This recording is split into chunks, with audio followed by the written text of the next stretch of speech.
Welcome back to What's the Buzz in Western New York. The classic 70s sitcom Welcome Back, Kotter is now part of the WBBZ-TV lineup every weeknight at 9:30 p.m. Gabe Kaplan was the star of the show that launched the careers of John Travolta, just to name a few. And the popular theme song was created and performed by a music legend, John Sebastian. He was in Western New York recently for a concert at the Palace Theater in Hamburg, and we had a chance to catch up with this musical legend.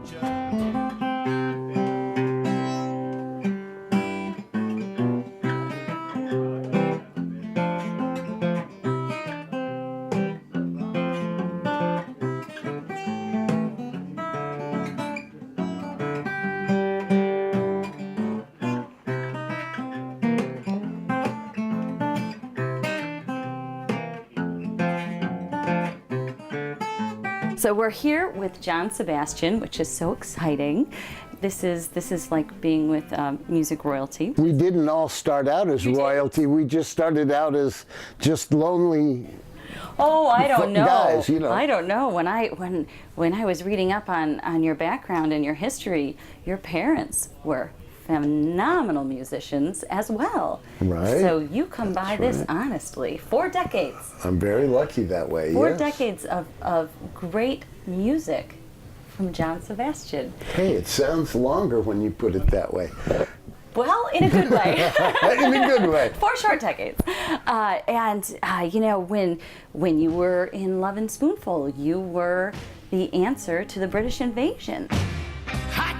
Summer in the city, back of my neck getting dirt and gritty. And here you are in Western New York, Absolutely. ready to do a concert for us. You've been a solo artist. Of course, you've been with Lovin Spoonful, songwriter. Of course, then everyone knows Welcome Back, Kotter. Welcome back. Your dreams were your ticket out. Welcome Back, the theme song, which just everyone ate that up. That was a real chart topper. Well, you know, once they had given me the premise, they gave me a pilot episode to watch and a few scripts and so on, and I could get the theme of it, and it really was very similar. I have often said on a stage that it was a great opportunity for a dyslexic guy because I was so sympathetic with the sweat hogs. I'd been one, so. John Sebastian, the sweat hog. Absolutely. The chart topper, sweat hog. And then, of course, you were inducted into the Rock and Roll Hall of Fame in the year 2000. Yes. Tell me about that. Well, it may not be quite as glamorous as one might hope. You know, the Spoonful never did anything the way everybody else did. And the fact was, when we got into the situation of playing, well, it just didn't, they wanted us to do things we didn't want to do, and it did not go as we might have hoped. But at the same time, it was, of course, delicious to be honored that way. What a day for a daydream. What a day for a daydreaming boy.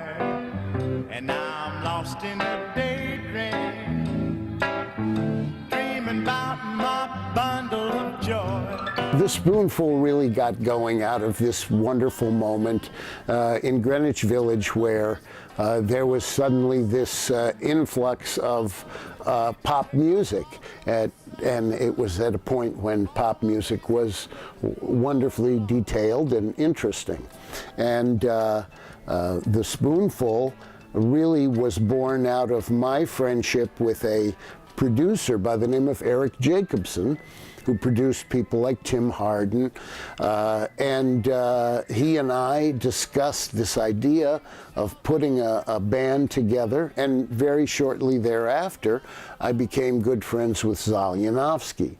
And as soon as Zal Yanofsky freed up from another group called the Mugwumps, the Spoonful was a launch, and we took a while to get the right combination, but that's how it began. Yeah.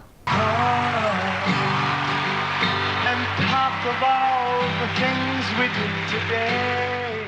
Tell us a little bit about Woodstock, how you got there, what it was like, how you ended up on stage. Well, I was not a scheduled performer. I ended up there because I managed to find a helicopter at a nearby airport that had one of my ex-road managers loading it, and he got me on that helicopter, and that's how I ended up there.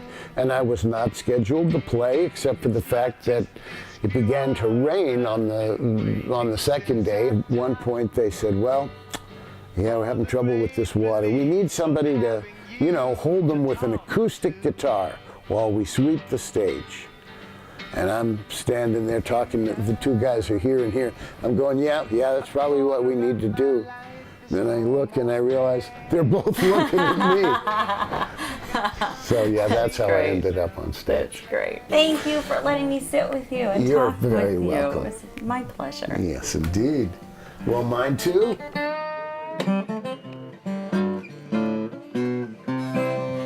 That sounds real nice. Well, thank you, sir. Very nice. Find out more about this musical legend at his website, johnbsebastian.com. That's it for this edition of What's the Buzz in Western New York. I'm Kim Piazza. Join us next time on WBBZ-TV, your hometown television station. Wasn't that